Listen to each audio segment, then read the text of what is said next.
Mana penggemar Edis? Memang on semuanya. Aduh, yang kalau nggak on dia kawan, kan aku lihat buat sepertinya. Oke, ku ulangi lagi sekali lagi ya. Nah, dengar ini pernyataan Edis si tolol. Ini ya. Bagaimana Yesus itu mengajarkan ketaatan kepada Bapa, kepada Tuhan. Banyak orang Kristen nggak berani ngomong Yesus punya Tuhan. Saya yang ngomong Yesus punya Tuhan. Kalau orang Kristen ngomong Yesus nggak punya Tuhan, berarti dia gila. Ya Hadi, ya Bashir, ya Tabibi, Nabi Allah, khairul khalqi, khairul khalqi jami'an, lahu a'la manasibi wal marati, salatullahi subhanallah. Bismillahirrahmanirrahim. Assalamualaikum warahmatullahi wabarakatuh. Kamu semua yang dirahmati Allah, semoga Allah senantiasa curahkan segala rahmat, segala nikmat yang berkepanjangan dan tiadakan berhujung dari dunia hingga akhirat insyaallah. Dan Allah pun kumpulkan kita para kaum muslimin di bawah naungan Rasulullah beserta para nabi, beserta para orang-orang yang Allah kasih, Allah sayangi, Allah cintai insyaallah, di bawah naungan Rasulullah kelak di mana tiada naungan selain daripada naungannya insyaallah. Amin amin Allahumma amin. Kaum muslimin, pada kesempatan pagi hari ini saya akan mengunggah sebuah video di mana video ini mengesahkan tentang bagaimana polemik baru ya yang ada di kekristenan itu sendiri, di internal Kristen. Edis sekarang berargumentasi atau berstatement yang membuat orang-orang Kristen meradang ya, karena dia mengatakan bahasanya Yesus itu punya Tuhan. Di sini Tuhan punya Tuhan. Oke, demikian kamu simin videonya. Model kamu itu orang nggak berpendidikan kok. Ya, jadi kapan ya? Jadi gini, apakah iblis itu maha tahu? Iblis itu tidak maha tahu, teman-teman. Ya, iblis itu selalu menggunakan berbagai macam cara. Kalau ada kemungkinan A, dia ngambil A. Ada kemungkinan B. Pokoknya semua dia akan mengikuti dan menunggangi siapapun itu. Ini contoh di dalam Matius 27 ayat 24, 23 sampai 24 sampai 26 di sini dikatakan ini. Tetapi Pilatus berkata, kejahatan apa yang telah dilakukannya? Tetapi mereka makin keras berteriak, salibkan dia. Apakah orang-orang ini diurapi Roh Kudus? Tentu kan tidak ya. Orang-orang yang membenci Kristus itu jelas ketika ada kemungkinan bahwa Kristus itu dihukum berdasarkan hukum Romawi, maka iblis mengikuti apa yang kemudian ada kemungkinan-kemungkinan yang dapat diambil.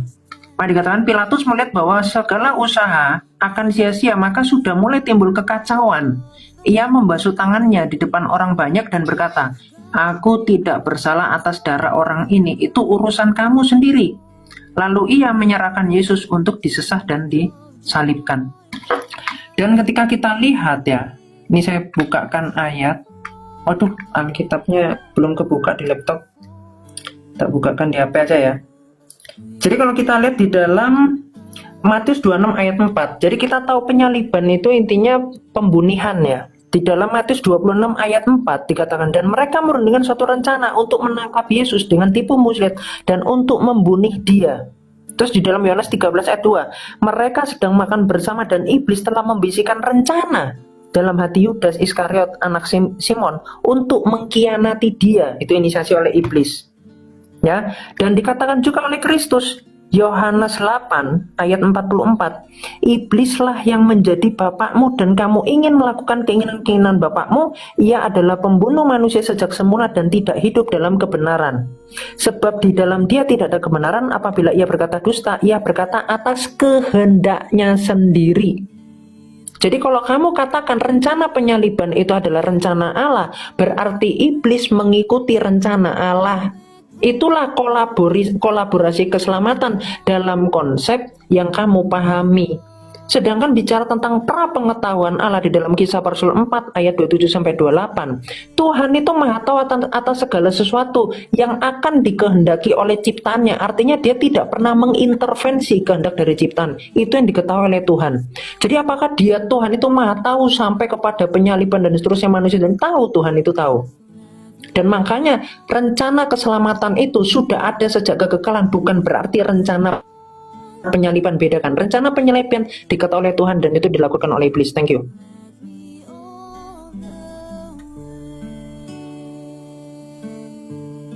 Teman-teman ya, saya tanya kapan loh, itulah bebalnya si kiamat ini.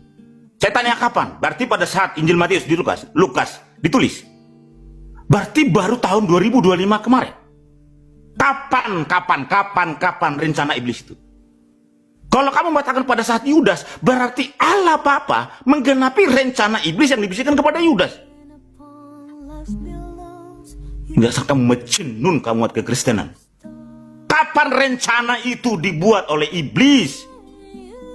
Kamu kutip Injil Matius, Lukas, Yohanes. Dikatakan di Kisah Para Rasul 4:27-28. Dari sejak semula sudah ditentukan, direncanakan oleh Allah Bapa. Kapan? Dari kekekalan. Sebelum segala sesuatu ada. Di dalam kekekalan loh. Bapa sudah merancang. Bapa sudah merencanakan. Bapa sudah menetapkan. Maka dikatakan di Yohanes 3:16. Karena begitu besar kasih Allah akan dunia ini, Ia mengaruniakan.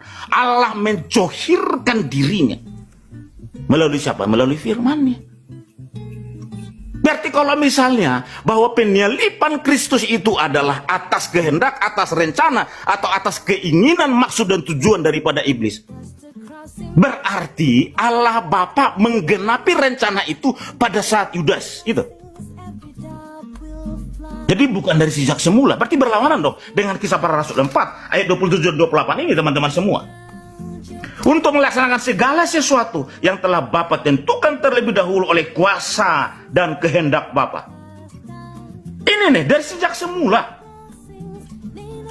Coba teman-teman semua, ya. Pontius Pilatus beserta bangsa-bangsa dan suku-suku bangsa Israel melawan Yesus, hamba Bapa yang kudus, yang Bapa urapi, untuk melaksanakan segala sesuatu yang telah Bapa tentukan terlebih dahulu. Kapan terlebih dahulu? Di dalam kekekalan. Saudara, kiamat ini kamu telah blunder kamu. Saya menghargai kamu sebagai anak muda. Kamu jangan melawan iman kekristenan. Kamu telah melawan seluruh Alkitab. Dan juga tadi Skaslap ini, Sofiatul ini mati-matian membela Idris TV. Tiba-tiba ada pahlawan kesiangan tahun 2025. Kalian jangan menipu dan berdusta. Saya menghormati, menghargai karya kalian di dalam ya menginjil. Tapi jangan melawan sola scriptura itu loh. Totalitas tuh isi Alkitab itu. Ya, rendahkan hatimu kiamat. Dan juga Sofiatul, jangan kau melawan iman kekristenan. Model kamu itu orang nggak berpendidikan kok. Ya. Jadi manusia, reinkarnasi manusia biasa, bukan reinkarnasi dari penulis-penulis Alkitab, itu tetap ya bisa seperti saya kalau sudah dibaptis Roh Kudus kayak gitu ya Pak. Cara Roh Kudus membaptis Ibu gimana? Ya. Cara Roh Kudus membaptis Ibu, katanya dibaptis. Iya, dibaptis Roh Kudus, Pak. Harus ketahuan Roh Kudusnya itu. Caranya dia. Ibu dibaptis Roh Kudus kapan, Bu? Di mana dibaptis Roh Kudus itu? Kejadiannya, Bu? Kejadiannya sekitar 15 tahun yang lalu ya. Pada saat saya berdoa ya, sekitar 15 atau 20 lah, saya lupa. Pada saat saya berdoa untuk orang Hindu teman saya. Ada teman saya orang Hindu, baik banget, tulus, nggak munafik. Teman-teman saya yang lainnya cenderung untuk munafik dan sebagainya. Ini satu-satunya Hindu baik. Saya nggak pernah nemuin orang seperti dia. Saya berdoa nangis, Tuhan, orang ini baik. Tapi pendeta ngomong hanya Kristen yang selamat. Saya nangis di situ. Saya nangis bener-bener lah nangis. Nah tiba-tiba saya seperti hadirat ya, bukan kehadiran, hadirat. Seperti hadirat yang membuat saya mati. Tapi cuma sedetik. Saya mati cuma sedetik. Dan mulut saya tanpa kuasa saya ngomong Bapak. Tanpa pengendalian diri saya, di luar kontrol saya, mulut saya ngomong Bapak. Kan tadi saya mati, tapi bisa ngomong Bapak. Kayak gitu kan, aneh kan? Nah, udah gitu. Aneh Bu Am. Udah gitu kejadian lagi, tunggu dulu, kejadian lagi. Tiba-tiba saya ini bukan mati tapi pingsan, jadi artinya hadirat itu lebih kecil hadiratnya, makanya saya bilang mengurangi kemuliaannya, karena saya ngerasa dari situ, dari pada saat saya dibaptis Roh Kudus hadiratnya tuh kurang kayak gitu. Terus mulut saya ngomong anak ya Yesus kayak gitu ya kan. Nah tiba-tiba itu cuma 1 detik ya kan, saya pingsan tapi 1 detik ya, tapi bisa ngomong.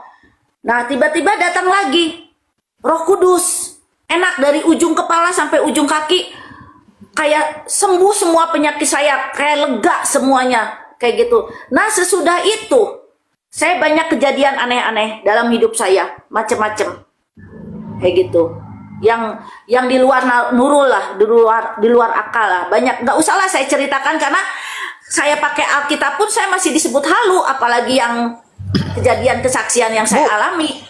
Bu, pas waktu dibaptis Roh Kudus dia bilang pakai gini, nama Bapa, Anak, Roh gitu, enggak? Atau Ya bagaimana? kan tadi mulut saya yang ngomong Bapa, Anak, Roh Kudus. Tadi kan saya ngomong, mulut saya yang ngomong. Oh gitu. Tapi mulut saya ngomong tapi di luar kehendak saya.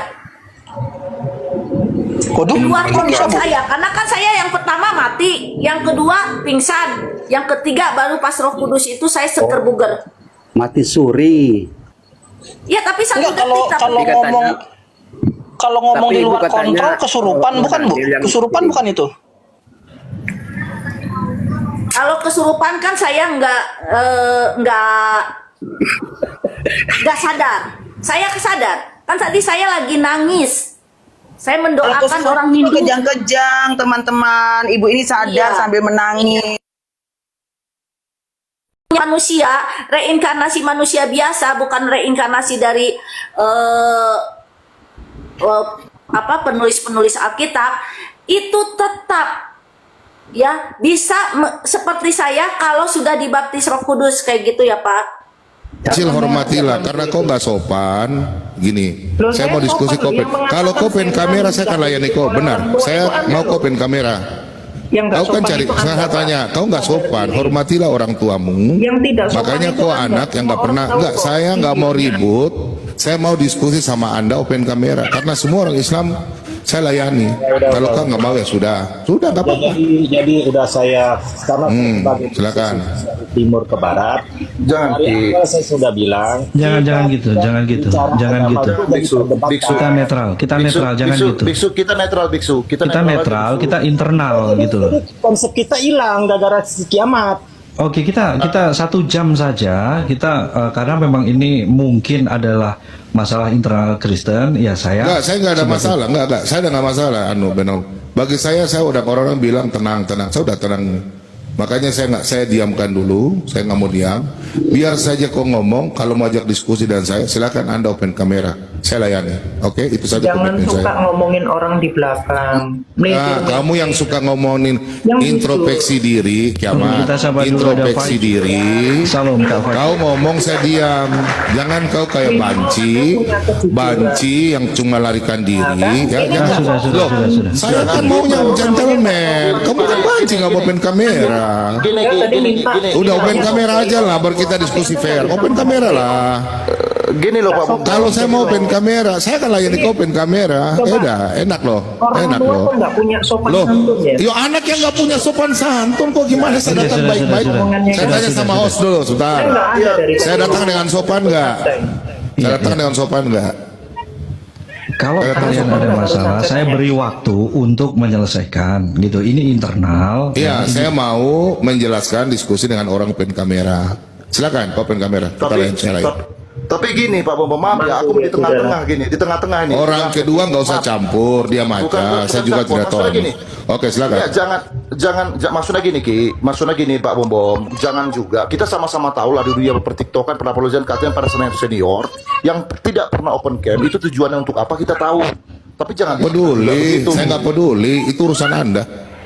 Saya 7 tahun itu sudahlah, udah nggak usah, jangan kayak banci, sudah 10 kali nih. Ya udah open cam lah, open cam lah, open cam masalah ini kau. Selama kau nggak open cam, saya nggak layani banci, saya nggak melayani banci, bencong saya nggak layani. Open kamera, sudah open kamera lah. Absurd. Jadi dia minta orang harus sopan santun, di sini nggak punya sopan. Iya loh, saya sopan kok dari tadi saya sabar. Saya mau orang open kamera. Kamu berani open kamera nggak, adikku sayang? Dia manipulatif ini orang sikapnya. Jangan bahasa tinggi. Kamu kan nantang saya, open kamera dong. Kenapa kamu nggak berani open kamera? Kenapa, saya tanya dulu.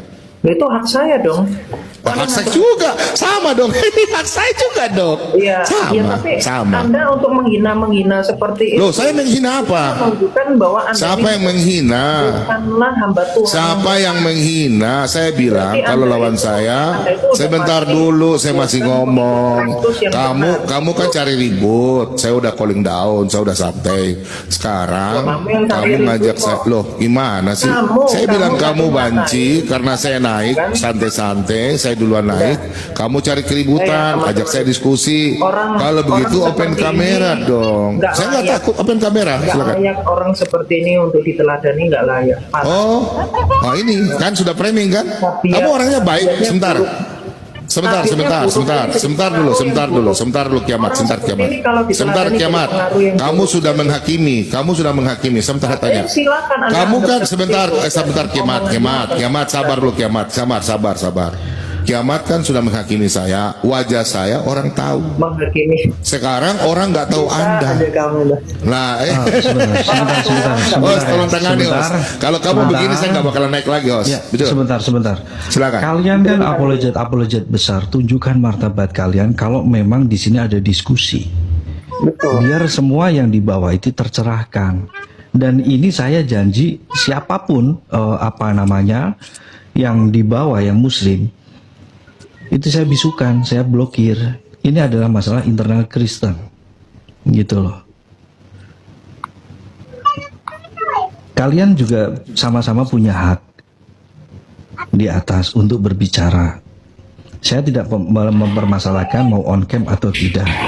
Intinya mau apa tidak, gitu loh, untuk kalian berdiskusi. Kalau tidak, nggak apa-apa. Iya, nggak apa-apa. Gitu loh, karena itu hak kalian. Benar itu.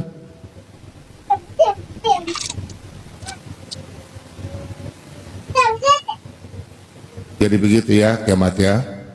Saya mau diskusi prinsip saya. Saya diskusi dengan open kamera supaya ada hal-hal yang tidak baik bisa kita menjaga. Karena saya nggak tahu siapa. Sebenarnya saya tahu, cuma orang-orang tidak tahu. Supaya enak, supaya orang paham, saya diskusi dengan siapa. Kalau cuma suara, kita nanti kan orang bilang ini siapa. Oke?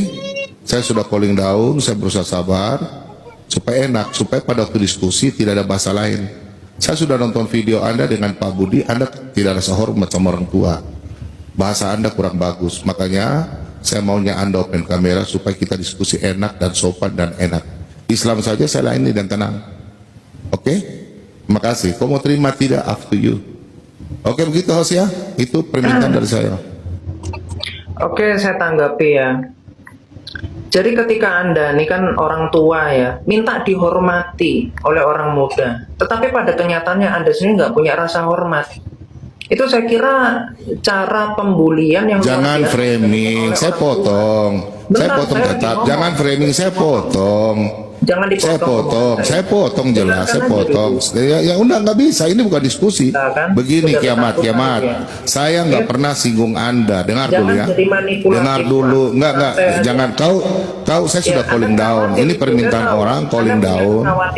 Loh, kekhawatiran apa? Gini aja. Dengar dulu.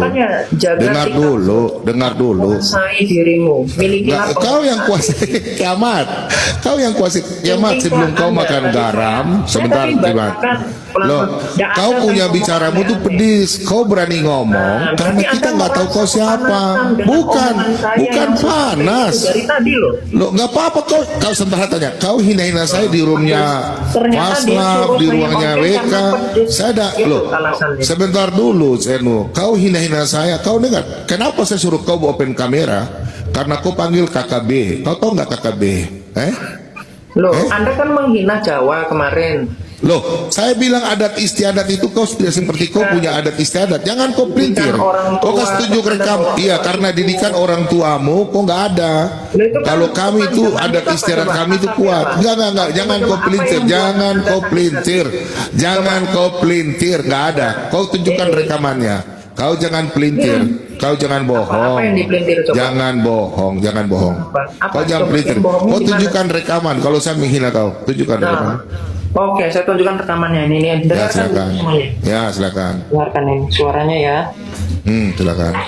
Coba di mute dulu. Di mute dulu. Oke, saya fullkan ini volumenya. Misalnya bukan penyaliban ya, tapi penembakan gitu. Misal penembakan pada Kristus. Itu yang merencanakan siapa, Pak? Tidak usah di sini. Ini rohnya Christian Prince. Boleh di-spill dikit nggak, Pak? Menurut Pak Bomong, kalau misalnya penembakan gitu, yang merencanakan siapa? Yang merencanakan saya kan Allah Bapa. Tapi Anda bilang saya memberikan penembakan. Anda yang keluarkan kata itu. Bukan saya ya. Pak Bomong kan? Jangan tapi kau diam dulu. Tuh. Rekaman adat Jawa yang bilang Jawa itu ada bahasa Jawa. Silakan. Terus dengarkan, bentar. Ini volumenya tadi saya lagi telepon kurang kencang. Coba, saya ulang ya. Volumenya tadi kecil. Kalau misalnya bukan penyaliban ya, tapi penembakan gitu. Misal penembakan pada Kristus. Itu yang merencanakan siapa, Pak? Tidak usah di sini. Tidak usah di sini. Ini rohnya Christian Prince. Boleh di-spill dikit nggak, Pak? Menurut Pak Bomong, kalau misalnya penembakan gitu, yang merencanakan siapa? Yang merencanakan saya kan Allah Bapa. Tapi Anda bilang saya memberikan penembakan. Anda yang keluarkan kata itu. Bukan saya ya. Kalian sama saksi ya. Jangan tapi kau diam dulu. Kau diam dulu. Salam bor. Itu kan salam bor kan. Nah, kau pancing duluan kan? Nah, Anda bilang saya iblis. Terus. Yang pancing siapa? Yang pancing siapa? Ya, yang pancing siapa? Diam dulu. Kau punya hati itu tulus baik, tapi kau punya hati busuk. Hatimu busuk. Busuk. Saya punya pikiran itu penembakan tujuan, paham ya? Tujuan penembakan itu maksud saya. Saya tidak berpikir. Sebentar, jangan kau potong, jangan kayak hewan dia. Nah, nggak sopan kan? Kamu memang nggak sopan kamu. Punya hormat sekali nih orang. Itu dia. Memang kamu yang nggak sopan kok. Dia sendiri yang nggak punya hormat. Coba punya hormat. Yang bikin ribut siapa? Sebentar. Yang bikin ribut siapa? Saya tanya dulu. Sportif dong. Yang bikin ribut siapa? Anda dong. Sabar. Oh saya ada singgung nama kamu. Yang naik bikin ribut di CP siapa? Saya tanya jujur. Oke. Yang ngamuk-ngamuk siapa? Loh. Silakan fight. Saya beri kesempatan untuk menengahi. Ya udah, oke lah. Kalau begitu siapa namanya? Burung lapar untuk menjaga keribuan. Aku permisi ya. Daripada ribut-ribut ini kiamatnya. Udah mentok memang. Makasih ya. Ngomong bentar boleh nggak, Hus? Ya silakan. Jadi aku permisi aja ya. Daripada kiamat ribut ya. Saya sudah calling down, sebenarnya saya sudah malas ribut-ribut ya. Kenapa kau bilang? Sebentar, Fed, sabar ya, Fed. Saya persilakan Fed untuk berbicara. Sebentar. Saya katakan sebelum ada turun ya. Kiamat, sebentar, kiamat. Sabar kiamat. Berarti sopan santun. Gimana orang bisa tahu Anda tidak open kamera kalau Anda tidak sopan? Gimana loh? Kalau Anda mau sopan, bukan. Anda bagaimanapun orang sopan santun seperti batu. Tidak mungkin batu bisa bicara. Orang mau ikut batu, nggak mungkin ada sopan santun. Batu nggak hidup. Sekarang orang nggak tahu kenal kau siapa. Orang Sudah ini ikut kau sopan santun gimana? Silakan. Saya yang saya besarkan. Saya permisi. Silakan yang Saya turun berbicara. dulu. Silakan. Karena saya calling down ya. Saya tidak mau ribut ya kiamat ya. Terserah dan kau apa yang kau lakukan terserah. Oke, makasih ya. Tuhan Yesus berkati. Oke, Os. Aku permisi ya. Makasih. Sini dulu lah, kita ngobrol santai. Aduh. Jadi kan kita di sini kan sebenarnya saya juga bingung ya, ini mau rekonsiliasi atau debat gitu kan. Jadi kalau misalnya mau lanjut debat pun nggak masalah, tapi sesudah debat ini semuanya case close, satu ronde gitu loh, betul nggak teman-teman? Habis itu case close, dua-duanya rekonsiliasi, setuju nggak? Gitu loh. Dan sebenarnya kalau buat open camp atau nggak masalah ya, karena menurut saya di sini dua-duanya sama-sama hebat. Iya kan, ini kan berawal dari sebenarnya bukan mereka berdua, tapi kan melebar jadi mereka berdua. Kalau saya mengidolakan mereka berdua sebenarnya, tapi entah kenapa karena kericuhan ini, ya saya jadi agak-agak mulai bertanya, pantas nggak untuk kita idolakan? Kan jadi begitu, betul nggak? Artinya silakan naik lagi Pak Bombom, kasih satu session untuk berdebat. Tapi sesudah berdebat ini semuanya rekonsiliasi, semua termasuk follower. Gimana host gitu loh? Tak mau itu. Saya mengulas kesombongan Edis yang semakin hari semakin memprihatinkan. Karena memang dia harus begitu kawan. Karena kalau tidak begitu nanti kalau nggak ada yang berdonasi sama dia, tak ada yang menonton TikTok dia, tak ada menonton YouTube dia. Nanti dia hidup di Amerika bagaimana? Kan selalu keluhan dia. Setiap berjumpa dengan orang-orang Indonesia yang di Amerika, selalu dia sampaikan itu. Bahwa di sini susah, biaya besar. Akun-akun saya, video-video saya banyak diambil orang, mereka yang dapat keuntungan. Selalu dia mengucapkan itu ya kawan-kawannya. Jadi wajar. Dia melakukan hal-hal misalnya sebuah-sebuahnya menghujat itu wajar, karena kalau nggak menghujat nanti nggak laku dia, nggak ada yang berdonasi, nggak ada yang ngasih paus, lumba-lumba, singa, ya susah dia hidup di Amerika ya. Dan itu sudah diakui dia bahwa di hadapan ada kemarin terakhir dengan Bapak Saifuddin Ibrahim. Tapi satu yang kalian perhatikan bahwa dia dengan Pak Saifuddin Ibrahim tidaklah satu kongsi ya, jalan sendiri-sendiri katanya. Karena yang nggak mungkin lah Edis mau berbagi penghasilannya kepada Pak Saifuddin Ibrahim. Apalagi Pak Saifuddin Ibrahim sekarang kan kalau di luar negeri itu dia ya bertarung sendiri dengan kondisi yang sudah tua ya. Kalau si Edis kan masih muda, jadi masih banyaklah kans dia untuk mencari hepeng, kira-kira begitu ya. Coba aku dengar dulu. Oke. Nah, kawan-kawan, kita dengarkan dulu apa pendapat si Edis ya. Bukan pendapat lah, ada videonya satu, saya geli mendengarnya, lucu sekali saya dengar ini. Karena apa? Dia di situ seolah-olah mengatakan bahwa dialah sang superstar. Orang membahas karena ya biasalah ya. Kita dengar dulu ya, daripada saya utak-atik jelas-jelas ini kita dengar dulu. Nah, ini dia Babang Edis ya. Babang Edis kita dengar dulu ya. Iya, teman-teman sekalian, banyak yang bilang kepada saya, Bang, kenapa kok gara-gara pernyataan Abang tentang penyaliban Yesus adalah iblis itu membuat sesama apologet berdebat? Kenapa para apologet tidak kompak? Teman-teman sekalian, saya cuma mau bilang begini, mereka itu bukan apologet. Jangan kalian kira mereka berapologet. Mereka itu... Ya, kalian lihat kesombongan Edis. Dia mengatakan mereka itu bukan apologet. Jangan kalian kira mereka apologet. Ya, apologet itu hanya Edis dan kawan-kawan yang di Amerika itu ya. Kumpulan pengecut-pengecut. Kumpulan pengecut yang mengaku mereka adalah orang paling berani dan apologet. Justru di sini bukan apologet kawan. Ketika bicara iman, apologet itu apa sih? Kan itu orang-orang yang mempertahankan imannya, bukan orang-orang yang menghujat Islam. Kalau orang-orang yang menghujat Islam namanya hujater, bukan apologet Edis ya. Tapi udahlah, Babang Edis memang harus begitu. Karena dia sekarang di Amerika susah nanti kawan. Kalau dia nggak laku lagi kan bahaya di Amerika kawan. Mau makan apa dia nanti situ? Ya. Makanya dia harus menghujat saban hari, siang dan malam, pagi, sore, siang, malam, atau setiap ada waktu harus menghujat. Ya, kalau nggak menghujat nanti susah dia hidup di Amerika. Ya, makanya hujaters dibilangnya apologet. Itu bukan apologet Edis. Kalau mau nyontoh apologet sejati sang debater lah. Bertahan bisa, menyerang bisa. Ketika bertahan membela imannya itulah apologet. Ketika menyerang, itulah namanya debaters. Aduh, ya biar tahu dia di sini banyak definisi dia keliru ya. Oke, kita lanjutkan lagi ya. Sangat songong ya kita dengar ini. Ya, mulai dari kehancuran adalah kesombongan. Itu dibilang Tuhan Yesus juga ya.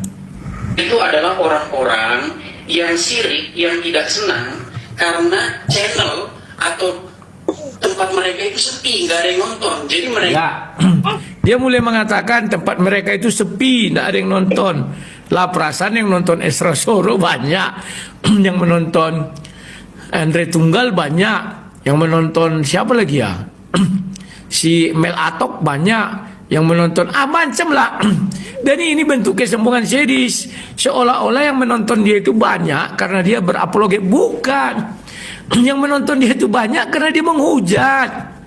Jadi orang-orang Kristen kepalanya hanya kotoran, senang, ya kan? Wow, Edi sudah menghujat Islam, mari kita bersukaria katanya. Karena hari ini hari penghujatan. Paham ya kok? Kalau ditanya dia dengan kekristenan, kan melep, tidak ada ilmunya. Ya, tapi coba kalian sentuh mengenai keislaman. Sama dengan si Juma pun begitu, ditanya keislaman medep. Kalian tanya kekristenan menghujat-hujat, kan gampang. Nya otak. Ya, jadi boleh dimasukkan di sini golongan orang tak berotak.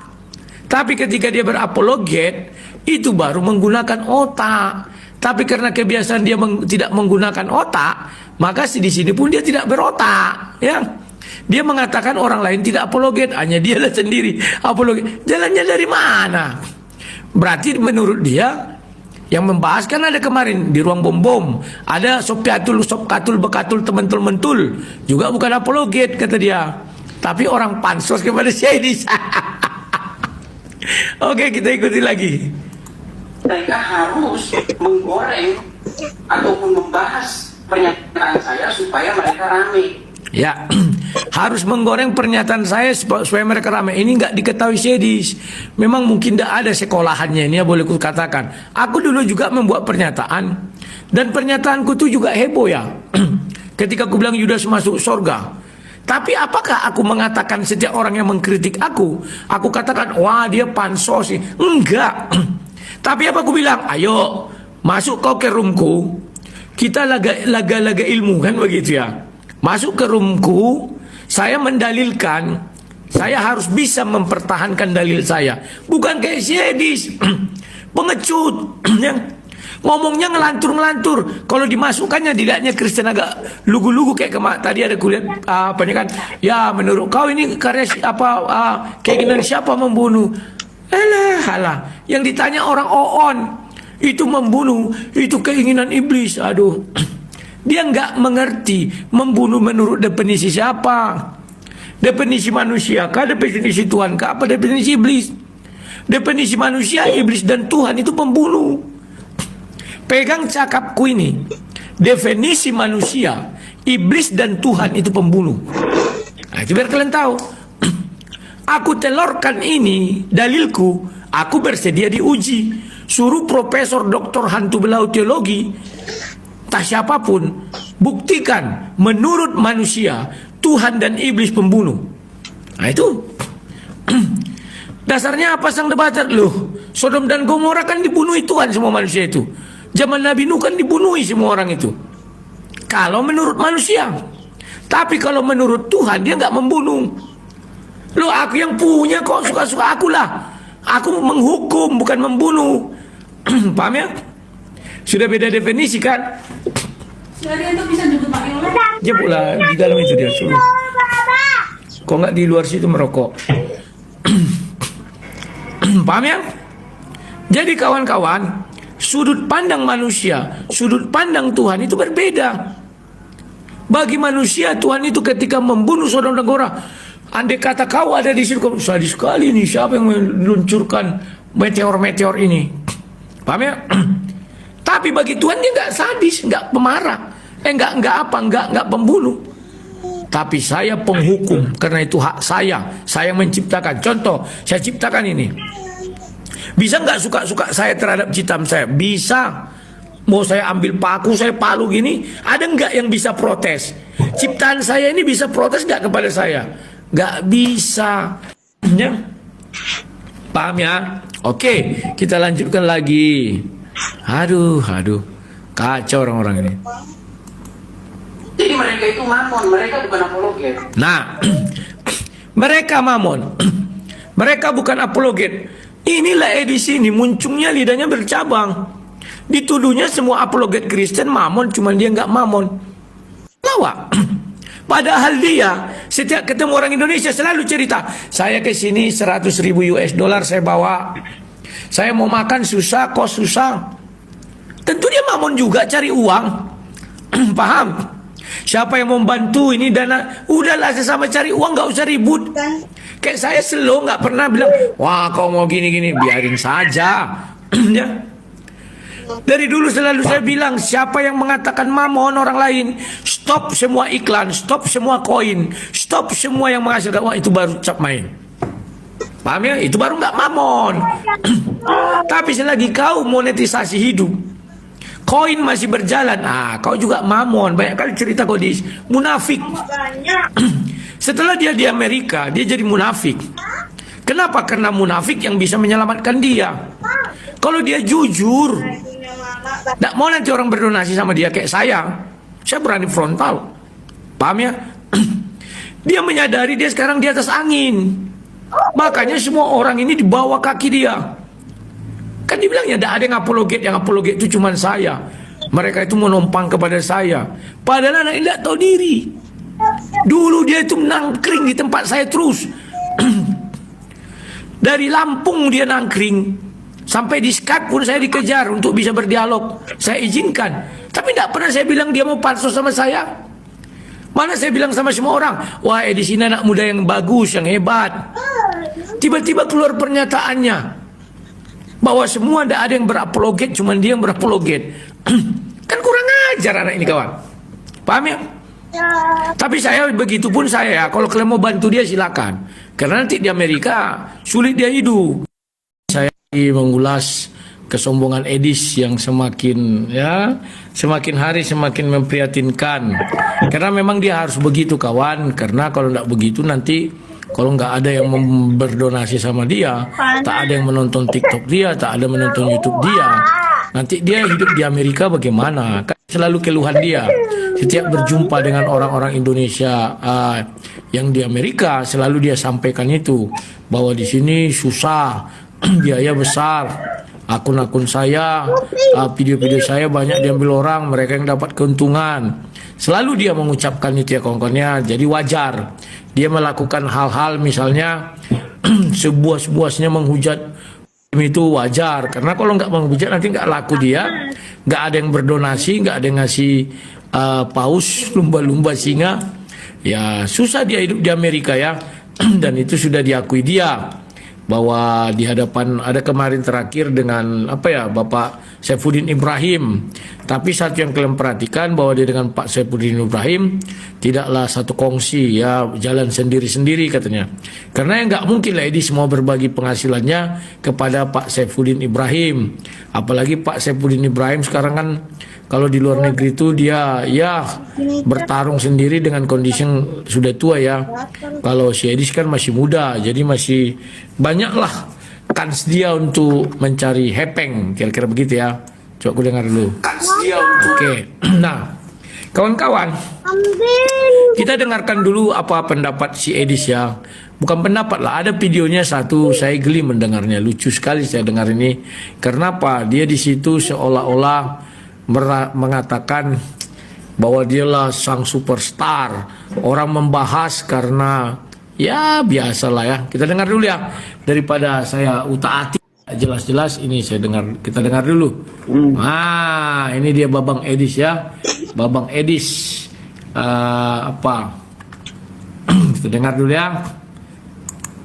Iya, teman-teman sekalian, banyak yang bilang kepada saya, Bang, kenapa kok gara-gara pernyataan Abang tentang penyalib Yesus adalah iblis itu membuat sesama apologet berdebat? Kenapa para apologet tidak kompak? Teman-teman sekalian, saya cuma mau Mana penggemar Edis? Memang on semuanya. Aduh. Yang kalau nggak on dia kawan, kan aku lihat buat sepertinya. Oke. Ku ulangi lagi sekali lagi ya. Nah, dengar ini. Pernyataan Edis si tolol. Ini ya. Bagaimana Yesus itu mengajarkan ketaatan kepada Bapa, kepada Tuhan. Banyak orang Kristen nggak berani ngomong Yesus punya Tuhan. Saya yang ngomong Yesus punya Tuhan. Kalau orang Kristen ngomong Yesus nggak punya Tuhan, berarti dia gila. Ya, sudah kalian dengar kan? Kalau orang Kristen mengatakan Yesus tidak punya Tuhan, berarti dia gila. Ku ulangi lagi sekali lagi ya. Nah, dengar ini. Pernyataan Edis si tolol. Ini ya. Bagaimana Yesus itu mengajarkan ketaatan kepada Bapa, kepada Tuhan. Banyak orang Kristen nggak berani ngomong Yesus punya Tuhan. Saya yang ngomong Yesus punya Tuhan. Kalau orang Kristen ngomong Yesus nggak punya Tuhan, berarti dia gila. Ya, sudah kalian dengar kan? Kalau orang Kristen mengatakan Yesus tidak punya Tuhan, berarti dia gila. Justru si Edis ini yang gila. Mana penggemar Edis? Memang on semuanya. Nah, demikian tadi kaum muslimin yang dimana polemik ini ditimbulkan lagi dari si Edis ya, dari lisan orang-orang kafir. Jadi Kristen itu ya, Kristen itu akan segera punah dari muka bumi, bukan karena diperangi oleh agama lain, tapi diperangi oleh mereka sendiri ya, hancur oleh karena pemikiran mereka sendiri gitu ya. Doktrin mereka hancurkan sendiri, dogma mereka bubarkan sendiri gitu ya. Nah, karena memang berdasarkan kitab mereka, kitabnya orang Kristen, bahasanya Yesus ini memang punya Tuhan, mempunyai Tuhan gitu.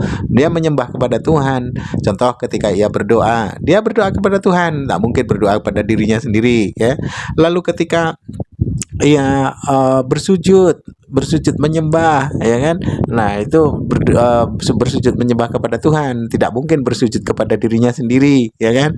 Nah terus ketika dia berkomunikasi ya, itu berkomunikasi juga di Yohanes 17 nomor 1 hingga 16 atau 17 itu saya lupa, itu juga hingga 26 ya, 26 atau berapa itu saya lupa, 26 kalau tak salah, sampai 26 ya, bab 1 sampai nomor 1 hingga 26 kalau tak salah saya itu. Nah itu komunikasi Yesus kepada Tuhan itu. Tidak mungkin dia akan berkomunikasi dengan dirinya sendiri, dia bertanya kepada dirinya sendiri lalu dirinya sendiri yang menjawabnya, kan tak mungkin ya kan gitu. Nah jadi disinilah kekristenan itu hancur oleh karena mereka sendiri, bukan karena diperangi oleh agama lain, tapi hancur oleh karena dari diri mereka sendiri, yang hari ini mereka saling tumbuk, saling cambuk satu dengan yang lain. Bahkan Edis ini semakin banyak dikagumi orang ya kan, Allah berkehendak keluarkan lisan penghujatnya itu, Allah perkenankan untuk membuka mulut bahwasanya sesungguhnya Yesus bukan Tuhan, melainkan orang ataupun nabi yang bertuhan, seorang utusan yang diutus dari Tuhan gitu. Tidak mungkin Tuhan mengutus Tuhan. Dan ini menjadi polemik tersendiri, dan kita tonton saja ya, sampai minum kopi ya kan, sampai ketawa ketiwi makan jagung bakar sambil makan kacang rebus kan gitu, ketawa ketiwi. Hancurnya orang Kristen, agama Kristen oleh karena pemeluknya sendiri, jadi bukan karena umat beragama lain. Jadi ini yang dapat kita saksikan dengan bukti nyata hari ini kita nampak oleh mata kita. Baik kaum muslimin, mungkin hanya itu saja yang dapat saya sampaikan, dan saya review di sini. Wassalamualaikum warahmatullahi wabarakatuh. Ya Hadi, Ya Bashir, Ya Tabib.